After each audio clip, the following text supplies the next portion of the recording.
Okay, and so here it is, everybody. I'm sure some of you have seen this already, or all of you have seen it, and you're just waiting for my wonderful opinion on it. But this has been out for about a week now. Some pretty fascinating gameplay footage, if I do say so myself. I personally am excited. Hey, I'm just gonna put this out there right away. I think there was a lot of negativity swarming around it simply because of the character changes to Angela and some of the changes to Maria. You never did. Now, I'm just gonna start off by saying that I think some of the fans believe that they can get their way, but I don't think that they're going to. And the reason I think they think this is because when they released the initial footage of James, everyone complained that he looked too old or too much of a redneck or something. So they went in there and they changed it. But I don't think that will be happening again. I don't think that will be happening again. So I'm just gonna start by saying that the town itself looks fucking amazing. I love it. I can't fucking wait for it. Look at this. It is everything I could have ever wanted out of just like a full scope projection of Silent Hill. You know, it doesn't have so much of the overlapping fog that you would have in part 1 and 2, or in some of these fan projects where they just put too much fog there and you just literally can't make out anything. You need to be able to make out some of it, but you see, it's like that fog that's more in the back. You know, the fog that's probably like 100 feet away, like it gets thicker, but as soon as you approach, it begins to clear up a little bit. Whereas in the original ones, you just couldn't see anything, really. Which made it more creepy, but at the same time, we're looking at a modern adaptation of Silent Hill. Now,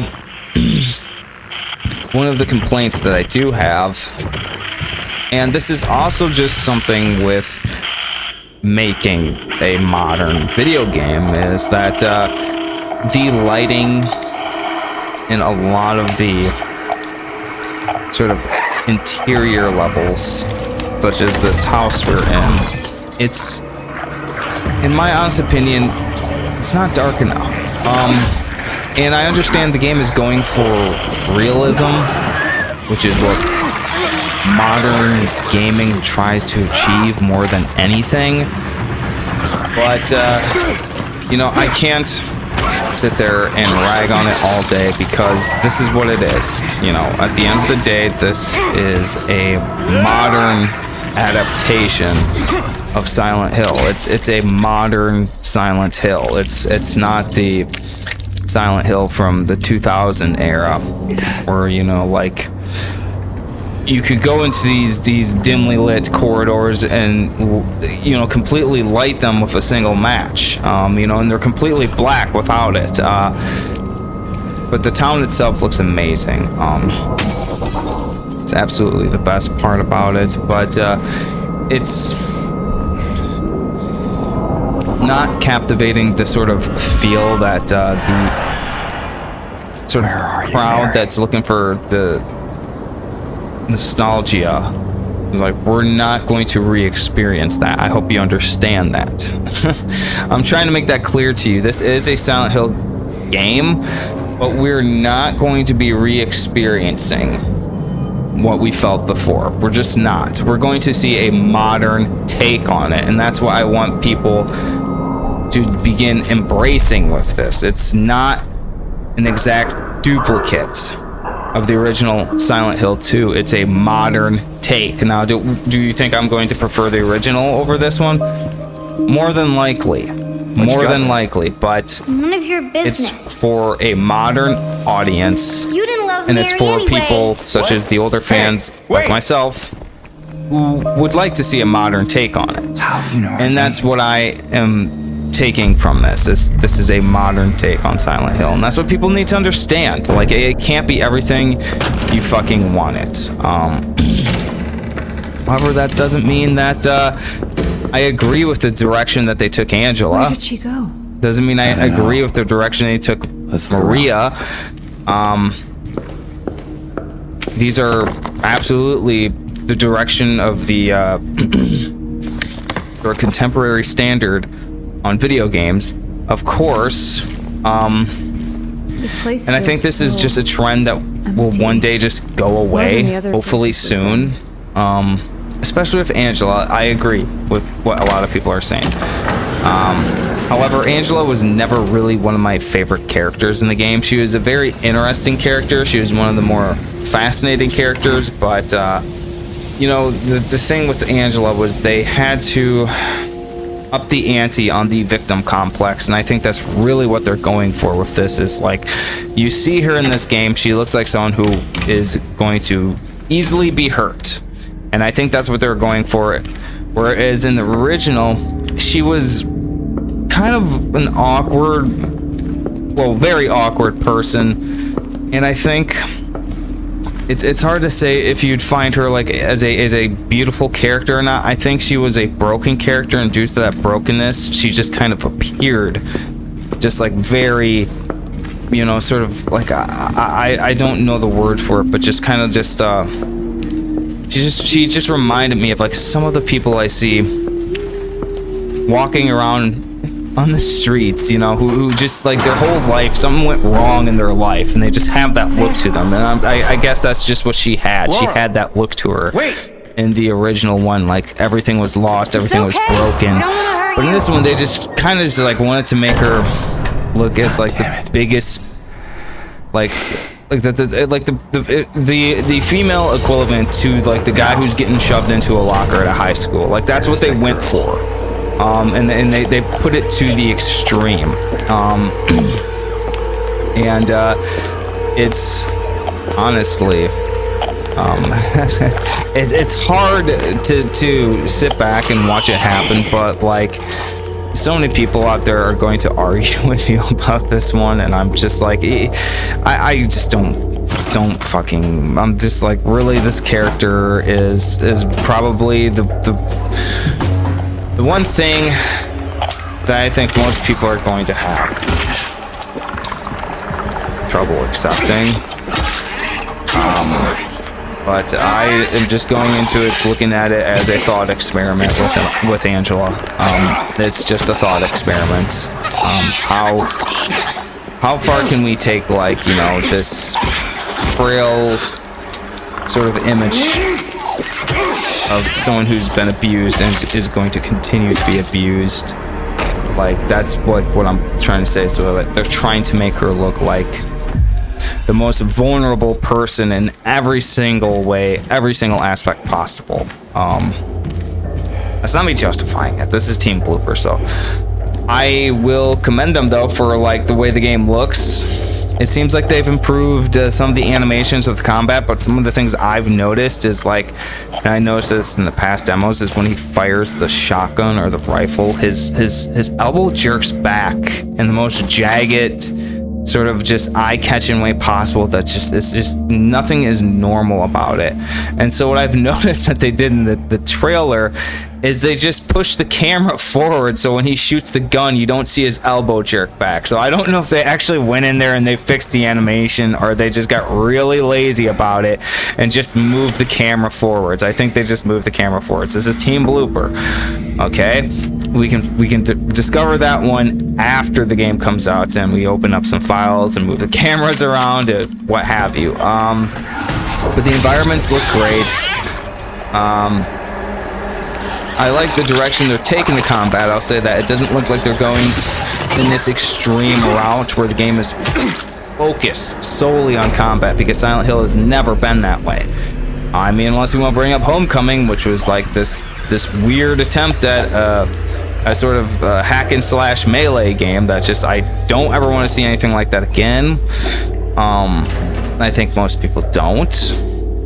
But the combat seems very sparse in this, that it's, you know, like you either in a situation where you have to fight these things off, or you're in a situation where you're exploring the building, and that's sort of like what the game has always been about. However, like, again, the lighting and stuff and the hospital, like, I get it, it looks nice, but there's just too much going on for people to find it scary. Too much to be seen, I guess, is what I'm saying. Is like, once you have all these objects right before you. Like, I've been playing Fatal Frame, Mask of the Lunar Eclipse, and that came out in 2014. And the graphics aren't nearly as sharp as this, but the environment is like so much more hair-raising than this. And that's because it's just so much darker. And I wish that they would do this instead of trying to show off the game. Like, that's what they're trying to do, is they're trying to show it off, and that's just not good, man. I don't like that.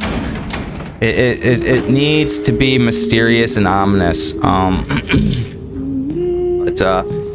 Yeah, I am pretty excited for it. Why do you keep as I think most people should be. I said this before and I'll say this again. This is the last thing that any Silent Hill fan has any hope of clinging on to or holding on to for any reason or the other. Like, it's just this. Konami has just started this major marketing campaign to make money back for their fucking Pinko machines.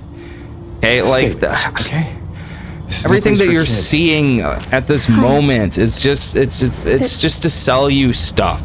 And this seems like the one thing that they're actually putting a little direction into, and this other crap, this other fucking stuff is just there to make up for all their losses. It's not really Silent Hill. It's not really what you want it. It's just something to appease the people who don't know what the original trilogy was. And so we just got a lot of people complaining too, a lot of naysayers, like, who are old-time fans such as myself. There's things about this to be, honestly, yes, to feel a little jaded about, of course. But it's the game is, you can't remember, it's not built for us. It's not built for the old fans. This is built for a modern audience and the older fans who are willing to accept it as a modern Silent Hill 2. I don't think it's going to be I'm a liar, right? Want me to open it? groundbreaking. Yeah, I could be wrong. Let me out of here, you little Hope it turns into something that we can honestly remember and hold on to. And if it does well, then just go ahead and move along to remaking the first one. Hey, maybe even the third one. People are also complaining that she called James a fart face. She called him a fart face in the original. Do you realize that? Oh, God. But no, I don't think this will ever amount to the original. I don't think it will hold the same status as the original. Again, I've said this so many times. People want to argue with me. Oh, you like badly placed voice acting and dialogue. Yeah, I do, because it's like a fucking David Lynch film. And that's always what Silent Hill was meant to me. It was just that sort of enigmatic charm it had of its being a product of its time. Like, I always loved that. Same reason why I love, like, a David Lynch film is because it's usually a product of the time it was made. So yeah, the bad voice acting. So many people want to sit there and argue and be like, oh, no, you think a company would deliberately have voice actors deliver bad lines and things like that? And like, I don't know. You have film directors do it, and they do it on purpose. Do you know what art is? Do you understand theater? Do you understand any of this? But no, I think it'll be okay with Silent Hill 2. I don't think it's gonna be anything too major. No, but yeah, it's not a genie in the bottle.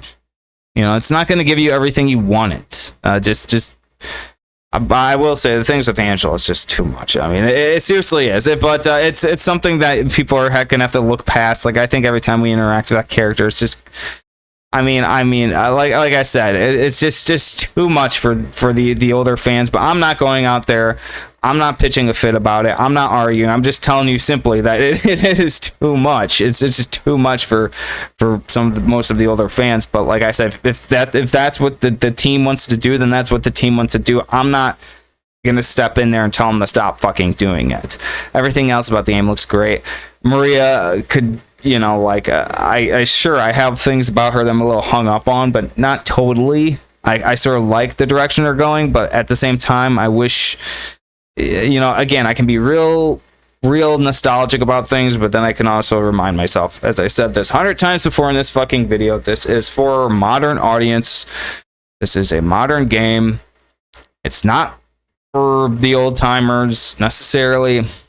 It's, to stay up to date with the political standards of 2024. So take that with a grain of salt.